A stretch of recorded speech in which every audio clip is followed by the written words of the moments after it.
শুভেন্দু অধিকারী এসে তুই গদিতে বসে আছিস, তুই কি করছিস? আমাদের ঈদটা করতে ওদের কুরবানিটা ওদের করতে দাও, আমরা বাঁচি।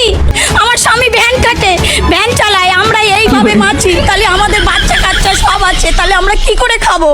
আমরা তো একসাথে আছি, তারা কোনোদিন দেনদারি করেনি কি কারু আমাদের গলা দেখা দেয়নি। ওদের কুরবানিটা ওদের করতে দাও, আমরা বাঁচি। দর্শক শুনছিলেন সংবাদ শিরোনাম, এখন শুনবেন বিস্তারিত।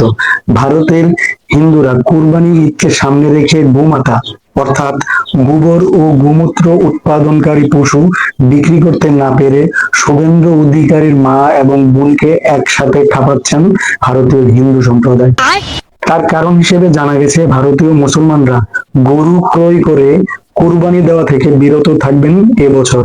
এর ফলে কোন বৌদি গরু বিক্রি করতে না পেরে শুভেন্দু অধিকারীর বাসায় গিয়ে টাকা আদায়ের চেষ্টা করছেন বলে জানিয়েছেন আন্তর্জাতিক গণমাধ্যম আল জাজিরা।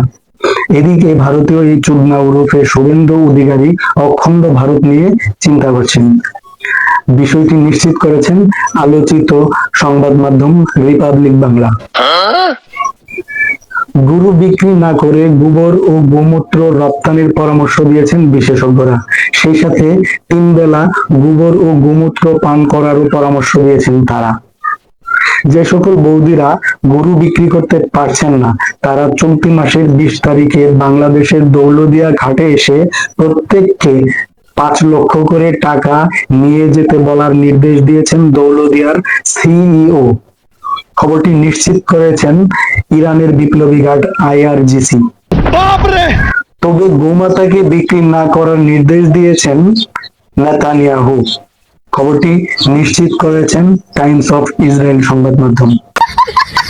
ভারত থেকে যে পরিমাণের গোবর এবং গোমূত্র উৎপাদন হয় তা দিয়ে প্রায় প্রতি মাসে 30 লক্ষ হাজার মার্কিন ডলার ইনকাম করা সম্ভব বলে জানিয়েছেন ইসরায়েলের এই প্রধানমন্ত্রী নেতানিয়াহু। আপনারা কেউ গোমূত্র বিক্রি করবেন না, সকালে গোমূত্র দিয়ে নাস্তা করবেন এবং দুপুর ও রাতে গোবর খেয়ে ঘুমিয়ে পড়বেন। পায়খানার বেশি চাপ হলে খোলা জায়গায় অথবা রেল লাইনের পাশে বসে হরে কৃষ্ণের নাম নিয়ে নীল আকাশের দিকে তাকিয়ে আকাশের তারা গুনতে গুনতে কাজটি সম্পন্ন করার নির্দেশ দিয়েছেন শুভেন্দু অধিকারী। এছাড়াও তিনি ভারতে থাকা গোবর ও গোমূত্র ছাড়া সকল ধরনের খাদ্য পরিহারের নির্দেশ দিয়েছেন। এই ছিল আজকের খবর। পরবর্তী খবরের আমন্ত্রণ জানিয়ে বিদায় নিচ্ছি। খোদা হাফেজ।